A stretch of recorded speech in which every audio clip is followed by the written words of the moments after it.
Hello guys! For today's video guys, punta pala kami ng parlor. Dito na yan guys, ayan yung inupuan ko. Ito na yon. Tapos guys, sinamahan ko yung sister. Ayan, maganda. Ayan guys, nag-antay pa kami kasi ang dami pa. Wala pang, antay-antay muna kami. Tapos ang ganda itolog kasi parang nabila ko kagabi. Ayan, dami silang customer guys. Tapos puro nagpalinis lang. Oo, yung tatlo lang yata yung nagpaano sa buhok.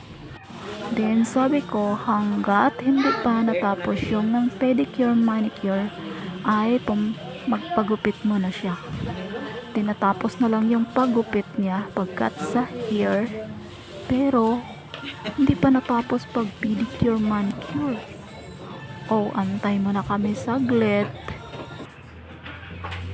Ito pala yung parlor na likod lang sa tavern. Lalakad ka lang ng ilang madaanan. Tapos, ayun na.